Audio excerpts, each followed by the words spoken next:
Para você, meu irmão, retirante, né? Peregrino de Deus, um bom dia. Aqui estamos nós novamente espalhados aí por este Nordeste salesiano, né? E aqui conectados com a nossa região amazônica. É muito bom a gente ter esta oportunidade, alguns dias, para refletirmos de forma mais intensa sobre a beleza da nossa vida, a beleza do seguimento do Senhor. Continuando a nossa reflexão, no núcleo salesiano, Profeta da Esperança, proponho para você, esta manhã, com a 7ª reflexão, o título, Profeta da Esperança, sentido de uma profecia. E gostaria de iniciar esta reflexão pedindo ao Senhor um dom, o dom de nos tornarmos como Jesus, bom pastor, né? Bom pastor. Ser bom pastor é compreender, é deixar-se impregnar pela profecia. Como aquecimento para a nossa reflexão de hoje, falando aos religiosos, o nosso Papa Francisco assim se expressava: a esperança de que falamos não se funda sobre números ou sobre as obras, mas sobre aquele em quem pusemos a nossa confiança e para quem nada é impossível. Não devemos ceder à tentação dos números e da eficiência, e menos ainda à tentação de confiar nas nossas próprias forças. Com atenta vigilância, prescrutai os horizontes da vossa vida e do momento atual. Continua o Papa Francisco.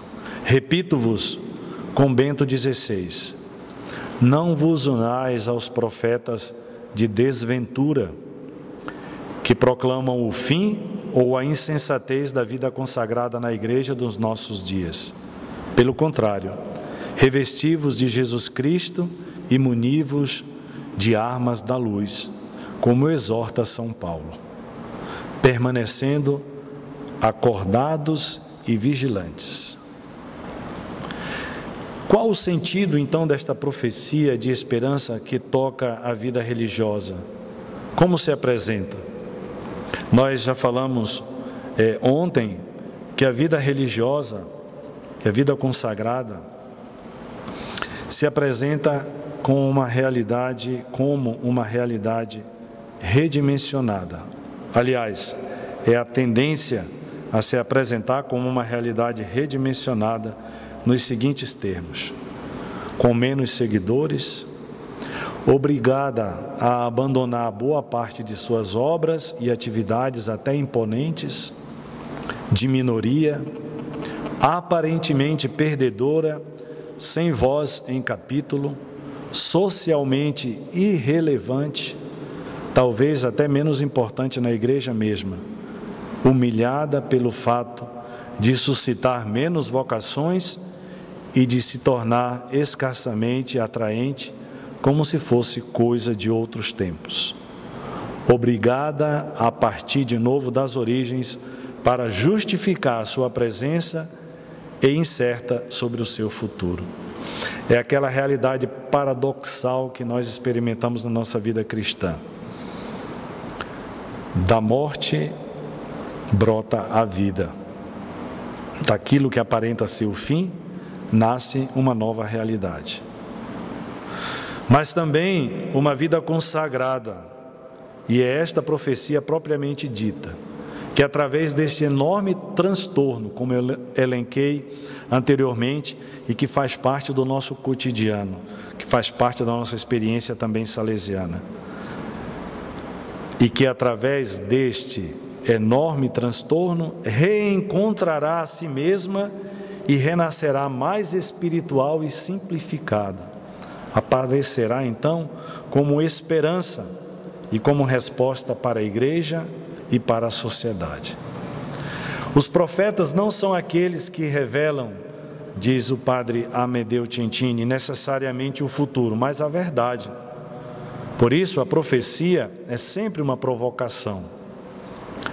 A profecia, ela abre ao futuro, mas explica também o passado. É projetada sobre o amanhã, mas está fundamentada na memória.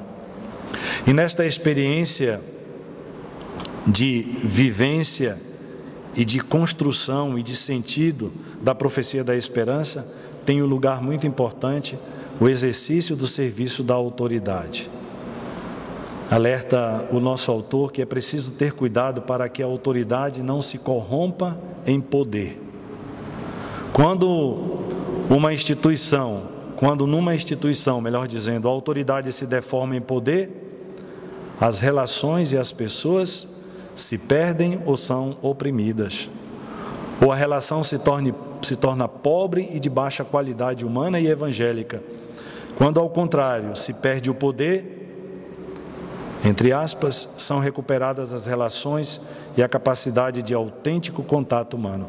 A profecia de esperança, o sentido da profecia de esperança para a vida consagrada, para as nossas comunidades, passa por uma sã e autêntica compreensão do serviço de autoridade. A busca do poder, ela está em toda a nossa vida, em todas as experiências, também na igreja e também na vida religiosa.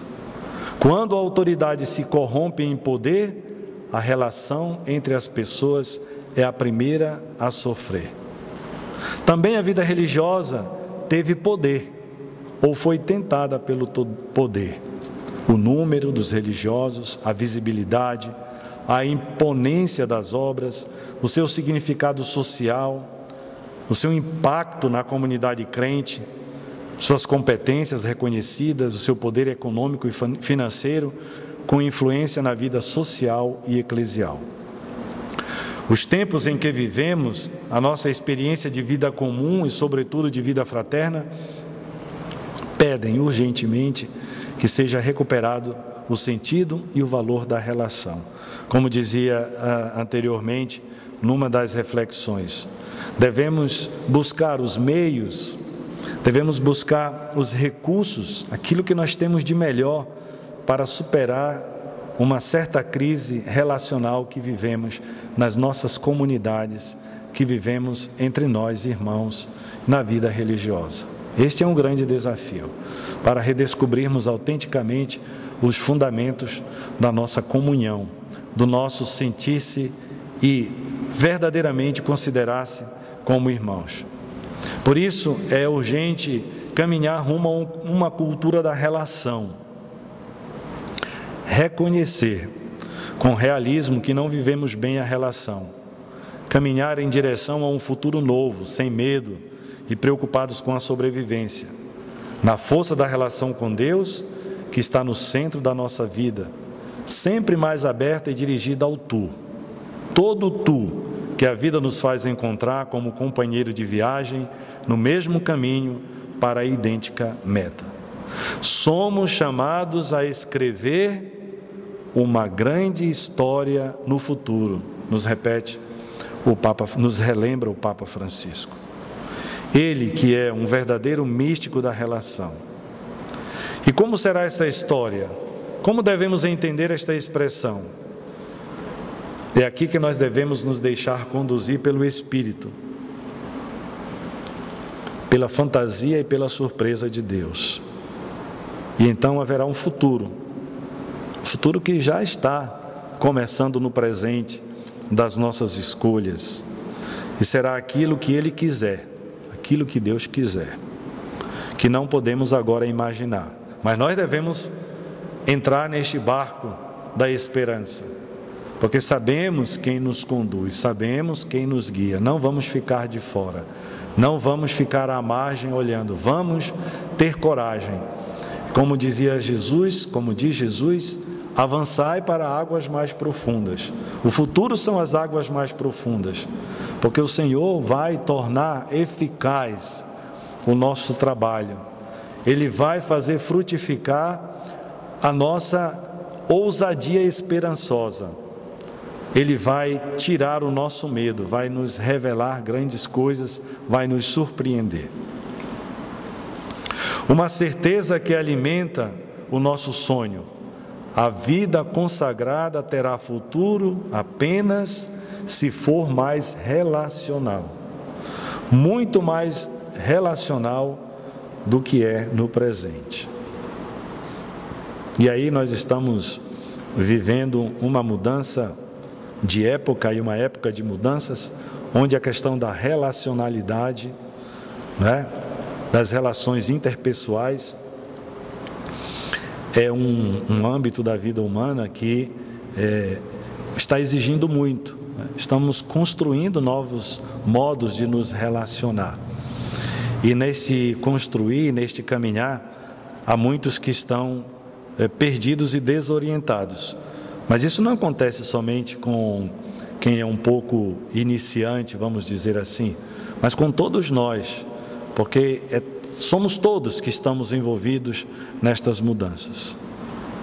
Nós, para abraçarmos e vivermos o sentido desta profecia de esperança, devemos e somos convidados a abraçar e ser abraçados. Porque, como diz o nosso autor, nada pode substituir um abraço verdadeiro, sincero, oferecido com todo o coração e afeto. Aqui não é simplesmente abraçar por abraçar, isso é uma figura, é uma imagem para dizer que, para superar certo temor do outro e sentir-se acolhidos e acolhedores, né? Abraçar é muito mais do que um gesto físico. Abraçar é realmente acolher o outro. No abraço não se pode saber ou distinguir quem abraça e quem é abraçado, como se os dois tivessem se tornado uma única pessoa. É disso que nós precisamos na vida religiosa. O abraço se apresenta como ícone perfeito e muito humano da reciprocidade relacional, mas também como ícone maximamente expressivo da Trindade Santíssima. Se é verdade, como diziam os padres, que o Espírito Santo é o abraço do Pai ao Filho e do Filho ao Pai. Abraço tão intenso que se torna pessoa. Mas também devemos alargar esse abraço, já que não abraçamos uma realidade abstrata. Portanto, abraçar o futuro de esperança, a partir desta metáfora, significa abraçar as pessoas. Homens, mulheres, adolescentes e jovens que vivem neste mundo, nesta sociedade na qual nos foi concedido a graça de viver. E é preciso que nós redescobramos cada vez mais o nosso afeto pela realidade na qual nós vivemos, porque nós não vamos procurar nada nem ninguém se nós não amamos. Se nós não amarmos o mundo, o tempo no qual nós vivemos, nós iremos nos acomodar, nós iremos nos lamentar, nós iremos dizer: aqui não tem futuro, aqui não tem esperança, eu não enxergo. E é justamente aí que nós devemos abraçar as pessoas, ir ao encontro das pessoas, não é? Portanto, a nossa época pede esta perspectiva. Não devemos nos colocar numa situação de conflito com este mundo, visto como hostil e pagão, perigoso e infectado, diabólico e mau. Não, devemos ver este tempo como um tempo propício para levarmos uma mensagem de esperança. Muito, muito significativo que o Papa Francisco tenha dedicado um dos seus primeiros documentos, intitulado justamente do Evangelho da Alegria, o Evangelho da Esperança, da Boa Notícia. A Boa Notícia pede evangelizadores cheios de esperança, afetivamente ligados com a realidade na qual eles se encontram. E as pessoas hoje, elas talvez não sejam conscientes desse desejo de Deus, desse desejo de vida plena.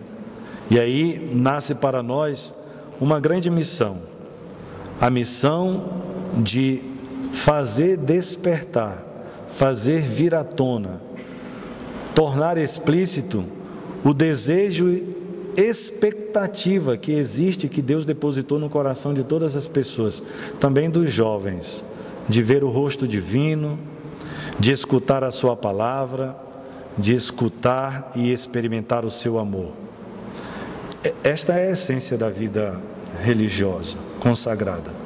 Revelar ao homem esse desejo e expectativa de Deus, ajudar a reconhecê-lo e fazer com que surja também quando é ignorado, perdido, sufocado, contradito, negado, zombado. E nós que estamos mergulhados na realidade juvenil, nós sabemos muito bem disso, não é? Temos que buscar meios, buscar recursos, tentativas, experiências para nos aproximarmos do jovem.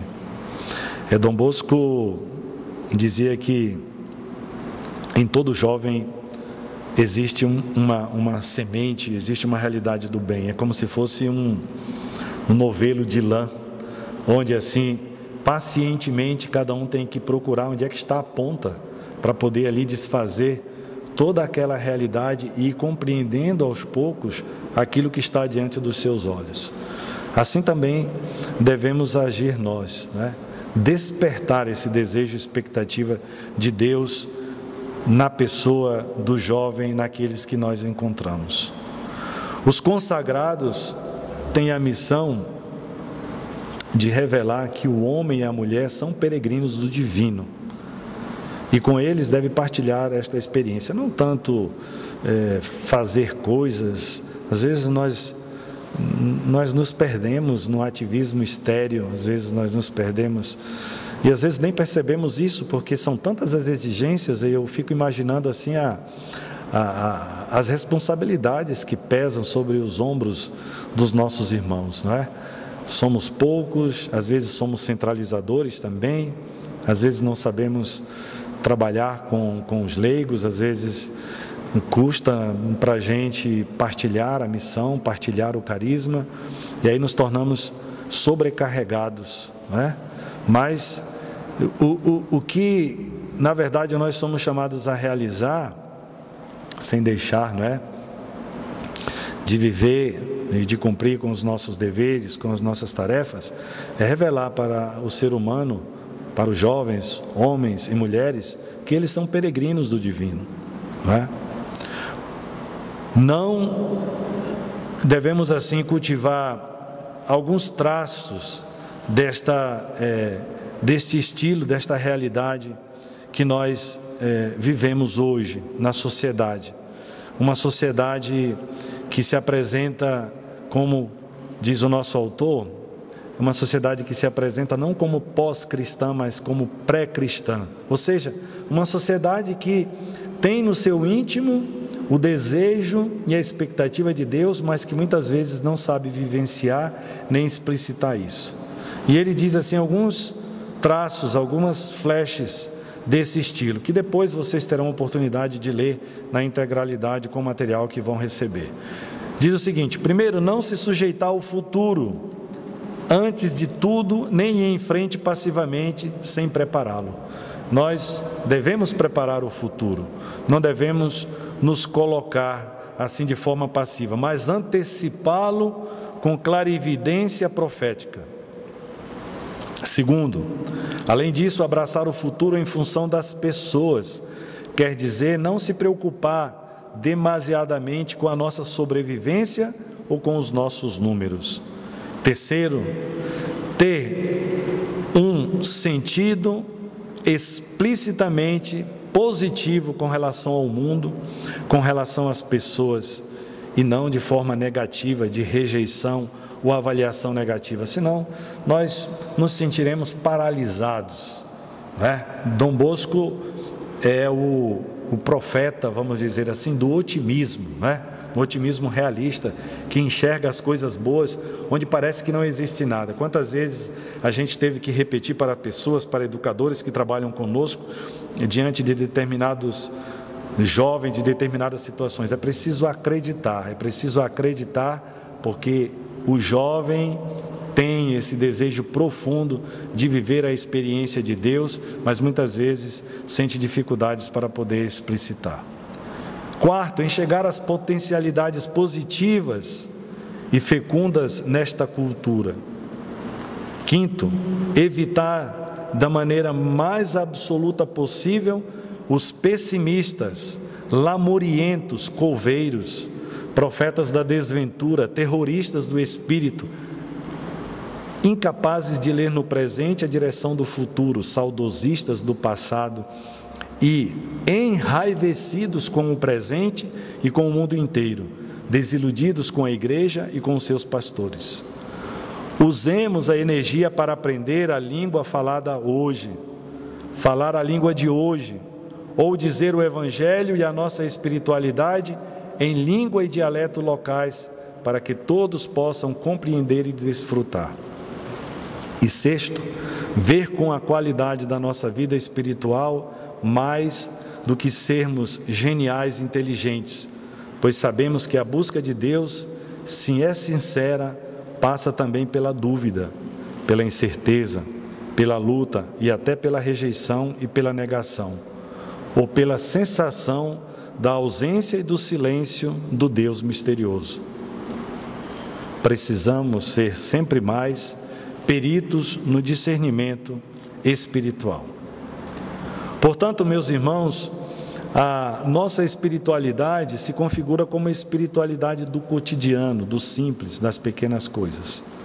Diante desta realidade complexa que acabamos de refletir, que você vai aprofundar melhor, porque eu não quero me delongar muito na nossa reflexão com o texto que vai receber, diante desta realidade tão complexa, permanece o chamado para que aguçemos o nosso olhar com a capacidade de colher o valor das pequenas coisas, dos detalhes, e assim nos pequenos ou grandes passos, respondermos com esperança aos desafios e enxergar as oportunidades evangélicas que o Senhor nos oferece.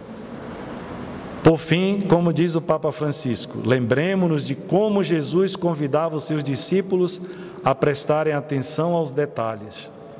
O pequeno detalhe do vinho que estava acabando em uma festa, o pequeno detalhe de uma ovelha que faltava, o pequeno detalhe da viúva que ofereceu 2 moedinhas que tinha, o pequeno detalhe de ter azeite de reserva para as lâmpadas, caso o noivo se demore. O pequeno detalhe de pedir aos discípulos que vissem quantos pães tinham. O pequeno detalhe de ter a fogueira acesa e um peixe na grelha, enquanto esperava os discípulos ao amanhecer. O sentido da nossa esperança é acreditar em Deus, porque Ele é o Senhor da esperança. Que Jesus, bom pastor, nos acompanhe neste caminho e que nos ilumine. Uma boa reflexão para todos e um abraço fraterno. Muito obrigado.